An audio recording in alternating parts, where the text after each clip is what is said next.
অসুখ বিসুখ লৈ বা টেষ্টিঙক লৈ আৰু এটা কথা কওঁ, মানুহবিলাকে মানে এনেকুৱা আমি কওঁ যে আপুনি হেল্থ চেকআপ এটা কৰি লওক বা এনেকুৱা মানুহবিলাকক যেতিয়া আমি কওঁ লগ বন্ধু বা এনেদৰে আপোনালোকৰ লগতে এনেদৰে অনলাইনত লগ পোৱা মানুহে হওক, বিভিন্ন মানুহক যেতিয়া কথাটো কওঁ, তেওঁলোকে কয় মোৰতো একো নাই, মোৰতো একো নাই, কিয় কৰিব লাগিছে? তো what is the best time to check your মানে আপোনাৰ যিটো হেল্থ চেকআপ সেইটো কেতিয়া কৰাটো ভাল? বহুতে কয় মোৰ একো নাই। আচলতে আপোনাৰ যেতিয়া আপোনাৰ কিবা এটা আছে, ধৰি লওক পেটৰ বিষ হৈছে বা অন্য কিবা এটা হৈছে, তেতিয়া ইউ আৰ অলৰেডি লেট। তাৰমানে ডিজিজটোৱে তেতিয়া চিমটম দেখুওৱা ষ্টাৰ্ট কৰিছে। মানে সি ইমান দিনে সুপ্ত অৱস্থাত আছিল, লুকাই আছিল, এতিয়া ওলাই আহিল, ইউ আৰ অলৰেডি লেট।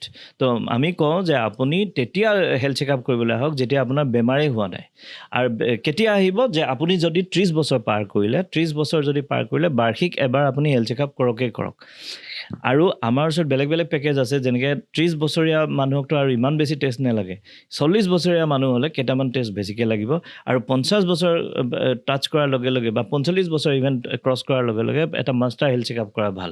গতিকে 30 বছৰীয়া মানুহৰ কাৰণেও আমাৰ ওচৰত হেল্থ চেকআপ আছে, 40 বছৰীয়া মানুহৰ কাৰণেও আছে আৰু 45 বছৰ ওপৰৰ মানুহৰ কাৰণেও আছে। গতিকে আপোনালোক আহক আৰু সেইমতে আমি টেষ্ট কৰি দিম। কথাটো হ'ল কি, বেমাৰ হোৱালে বাট নাচাব।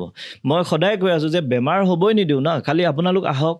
আপোনালোক আহিলে, আপোনালোকে আগুৱাই আহিলে আমি আপোনালোকক ঠিক কৰিব পাৰিম, আপোনাৰ লাইফষ্টাইল কাৰেক্ট কৰিব পাৰিম। আপোনাৰ এনেকুৱা এটা আমি এটা এনভাইৰনমেণ্ট আপোনাৰ বডিত সৃষ্টি কৰিব পাৰোঁ যে আগলৈ গৈ পেলাই আপোনাৰ কোনো ডাঙৰ বেমাৰ নহ'বই। তো সেইটো কৰিবলৈ আমাক সুযোগ দিব লাগিব, আপুনি আগুৱাই আহিব লাগিব। যদিহে বেমাৰ হোৱা নাই তেতিয়াই আহিব লাগিব, বেমাৰ হোৱালে বাট নাযাব।